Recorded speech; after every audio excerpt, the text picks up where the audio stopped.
សួស្តីពុកម៉ែបងប្អូនប្រិយមិត្តជាទីគោរពសូមស្វាគមន៍មកកាន់ Channel ឆ្នោតមហាសប្បាយមួយរបស់ Admin ថ្ងៃនេះ Admin មានលេខតម្រុយល្អៗរបស់ឆ្នោតយួនសម្រាប់យកមកចែកជូនពុកម៉ែបងប្អូននៅថ្ងៃទី27 ខែ 11 ឆ្នាំ 2025 នេះដូចនេះ Admin មិនចង់ចាយពេលវេលារបស់ពុកម៉ែបងប្អូនយូរតោះយើងមកតាមដានលេខតម្រុយឆ្នោតរបស់យើងទាំងអស់គ្នាសម្រាប់លេខតម្រុយ2លេខមានលេខ05លេខ44និងចុងក្រោយលេខ29សម្រាប់លេខតម្រុយអូស2លេខមានលេខតម្រុយទី1អូស00ក្រោយអូស40សម្រាប់លេខតម្រុយ3លេខមាន044គុណនិង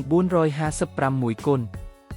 សម្រាប់លេខតម្រុយថ្ងៃនេះ Admin សូមជូនពរឲ្យពុកម៉ែបងប្អូននិងប្រិយមិត្តទាំងឡាយជួបតែសំណាងល្អទាំងអស់គ្នាហេងមានលាភមានជ័យជាចុងក្រោយសូមកុំភ្លេចជួយចុច Subscribe និង Comment ហើយដាក់សញ្ញារូបកណ្ដឹងដើម្បីជាការផ្ដល់កម្លាំងចិត្តមកកាន់ Admin ជាពិសេសងាយស្រួលតាមដានវីដេអូថ្មីៗនិងលេខតម្រុយល្អៗជាប្រចាំថ្ងៃជាមួយ Admin សូមគោរពលាពុកម៉ែបងប្អូនពី Admin ឆ្នោតមហាសប្បាយមួយសូមសំណាងល្អទាំងអស់គ្នាសូមអរគុណ